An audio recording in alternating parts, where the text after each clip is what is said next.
4,5 милиони продадени примероци и четвртата генерација на Фабија е со нас.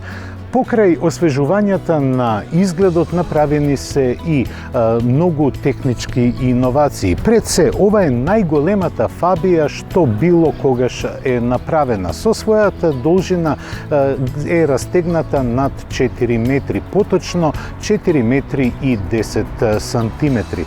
Тоа е благодарение на новата платформа за субкомпактни возила на групацијата Volkswagen, за која Шкода е задолжена да ги развива. Во согласност со корпоративниот изглед, Шкода делува не само практично, туку сега делува и атрактивно, посебно поради предната маска на ладилникот, која е испрофилирана да покаже дека Шкода знае да направи интересен изглед дури и на еден практичен модел. А што се однесува до зголемените димензии, профитираше и широчината на кабината. Шкода, осем функционалноста, во прв план ја става и економичноста, па затоа можно е да забележите некои трикови на дизајнерите кои се направени да се подобри аеродинамиката. Таков пример гледаме на тркалата. Оддалеку кога ги гледате, тие делуваат како да се лиени, но ова е само трик. Направени се од пластика, но во функција на економичноста. Што се однесува до гепекот, производителот декларира дека е најголем во класата. Велат дека има 380 литри. На прв поглед тоа не делува така, но гепекот на Фабија е длабок, па затоа има доста простор во однос на висината. Зголеменото меѓуоскено растојание овозможува доста простор во внатрешноста, но кога стигате до неа го забележувате двобојниот покрив кој ја прави уште поголема изгледот и силуетата на Фабија. На задниот дел просторот е неинвентивен, но многу комфорен. Иако е ревидирана височината, нема никаков проблем и отсуство на простор што се однесува ниту за главите, ниту за рамениците, ниту за колената. Сепак Фабија по својата вокација е возачки ориентиран автомобил. Па да видиме што возачот добива од Фабија. Со самото седнување во внатрешноста на Фабија, возачот ја чувствува сета ергономија, но и добра распределеност на двата главни монитори. Секогаш ве подсетува надписот Фабија дека се наоѓате во неа. Но она што е поважно се дисплеите пред возачот кој може да менува многу прикази и да ви дава многу информации, додека овој на централната конзола одлично функционира со Android CarPlay и го олеснува употребувањето не само на навигацијскиот систем, туку и на сите расположливи апликации. За да управувачот сум на моделот со 1-литрен атмосферски мотор од 80 коњски сили. Како што претпоставувате, неговата вокација и првенствена улога е да биде економичен. Но дали ќе биде економичен, ќе видиме во нашето возење.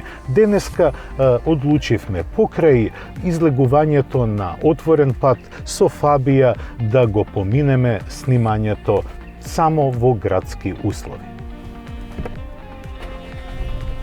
Денешен тест полигон на Шкода Фабија ќе биде Дебар Мало и новореновираната улица Орце Николов, која е многу коментирана од сите што поминале по неа. Па затоа Фабија ќе ја подвргнеме на градски предизвици. И веднаш на првите ограничувачи на брзината кои се поставени на улицата се чувствува дека Фабија е омекната. Низиното потпирање има многу по-мека и по-пријатна нота отколку претходните генерации.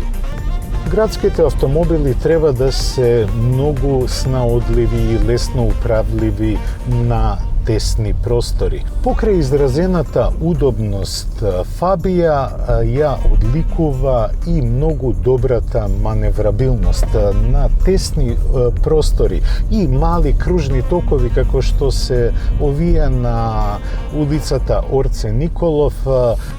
Возачот многу лесно се снаоѓа и не излегува од тесните рамки на обележувањето на кружниот тек. Токму на вакви тесни улички и мали кружни токови се забележува дека маневрабилноста и подпирањето се на вистина високо ниво. Фабија е направена да ви го олесни животот во градските услови. Шкода Фабија два пати ме шокира. Првиот пат кога ги видов резултатите од потрошувачката на отворен пат, кои беа 4,6 литри. Навистина феноменална потрошувачка, а не можам да кажам дека возев потполно латентно, но ги почитував ограничувањата на брзината на движењето. Второто воодушевување ми беше кога ја возев Фабијата во град. Таа покажува дека сето искуство на производителот е ставено во овој производ, но стокмено да одговори на едни нови предизвици. На предизвици каде што мускулите не се во мода, туку ефективноста, а токму ефективноста е во фокусот на вниманието на новата Фабија. Со цена од 18.450 евра, Шкода Фабија веќе не е ефтина солуција на Volkswagen Polo. Имиджот на чешкиот модел е висок, особено кај флотните купувачи, па не е ни чудо зашто чесите се одлучија за ваков сетап на Фабијата, да биде економична, но и атрактивна. Тоа беше се што подготвивме за ова издание на Автомагазин. Се надевам дека ќе се видиме следната недела во истото време и во добро расположение. До гледање.